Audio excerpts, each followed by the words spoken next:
Hi, this is Tom Bell, SystematicTraffic.com. I want to take just a minute for a short video to answer the question, what is marketing? How do I do marketing? Well, first the difference between marketing and sales. And I think there's a lot of different opinions about the difference, but here's my version.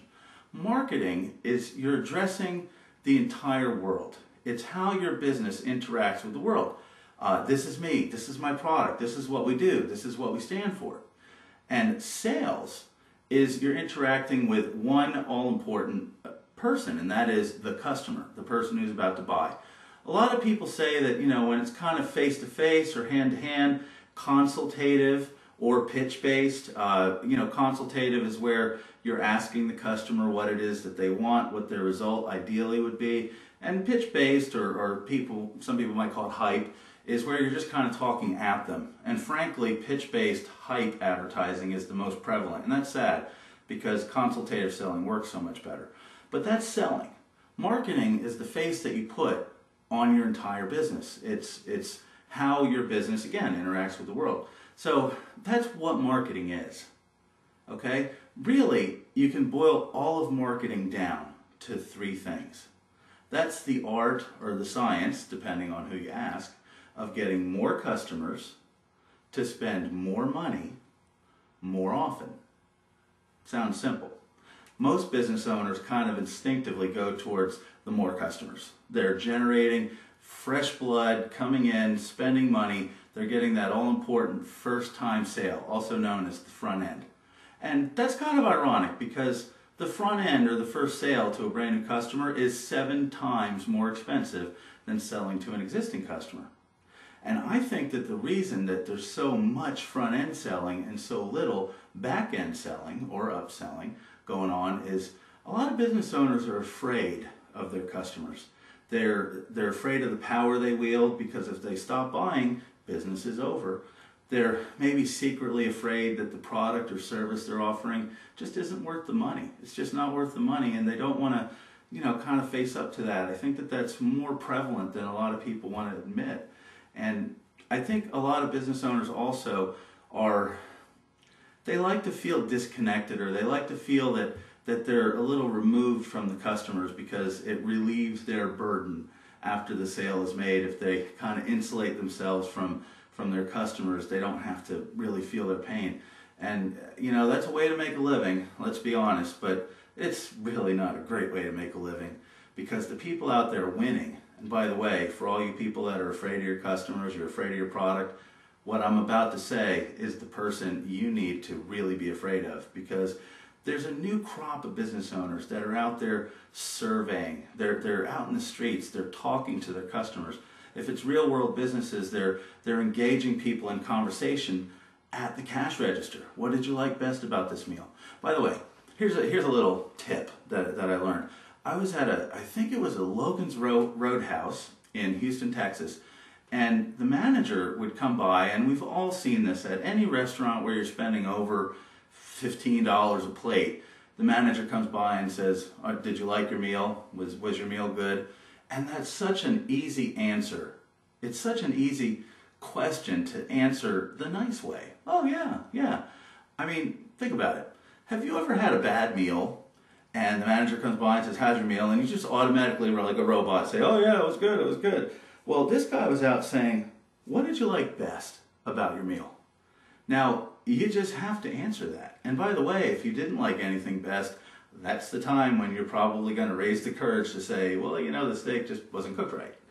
So he would be out there asking, and he asked me that, and I'm a marketing consultant, and I said, I'll bet. Well, first I asked how many Logan's Roadhouses there were, and I forget the number, but it was in the hundreds. And I said, you're in the top 10% of Logan's Roadhouse, aren't you? And he said, yeah, we're the number 3 store. And there's just no coincidence, I'm sure of it, because he gets to find out what's important.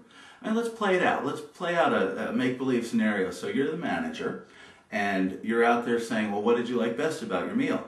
And the customers say, well, I thought that I'm just going to make this up, I thought that the onion skins under the steak were really good. It's the seasoning.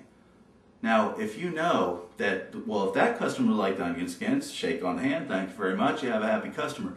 But if you hear that more and more often, then you know that you're onto something, and you might want to plan more of your plates with the onion skins, let's say. Or you'll hear from the customers over and over which waitress is really doing the right thing. And by the way, having great employees is one thing, knowing that they're great employees is another, because then you can treat them like the stars they are. But you're also going to find out who your bad employees are, and trust me, if you're a business owner, I'm not telling you anything new. Bad employees are far more expensive than good employees to keep. They poison the staff, they do bad work, they're essentially stealing your money. So you're going to learn that. And more importantly, you're going to find out if the parking lot spaces are a little too close.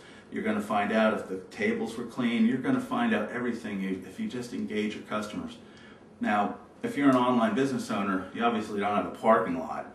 But when you ask your customers, you're going to find out, well, I thought your download instructions were a little hard.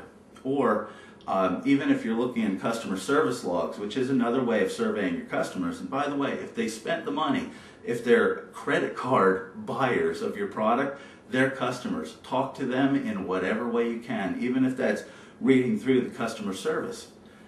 Now, just kind of a side note, and I have to admit, doing these videos, I'm kind of a scatterbrain. Look, there's a squirrel. I'm a scatterbrain guy, and I'm trying to hold it together and stay on topic for these videos. I hope I'm doing a good job.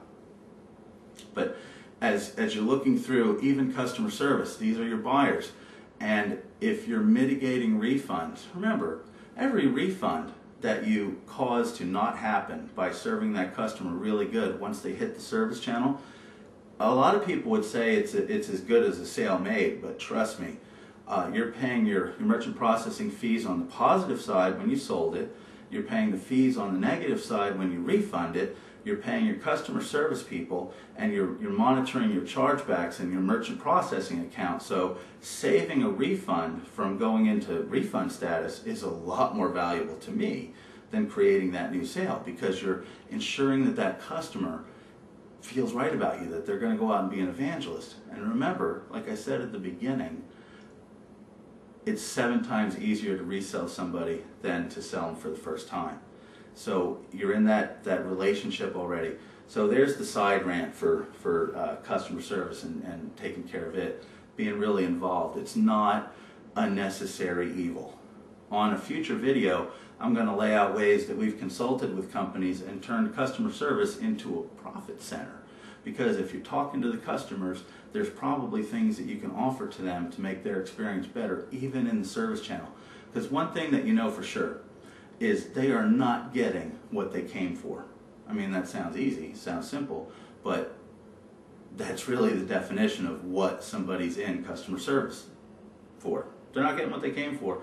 So if you play it right and you're handling their objections and you're asking them what's on their mind, you can actually resell them into either another product the same price, or I've seen people being sold into more expensive products in the service channel.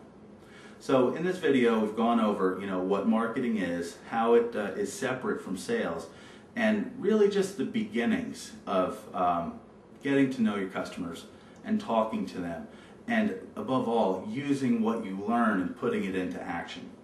So again, this is Tom Bell, Systematic Traffic. Have a great day. We'll be back with another video soon.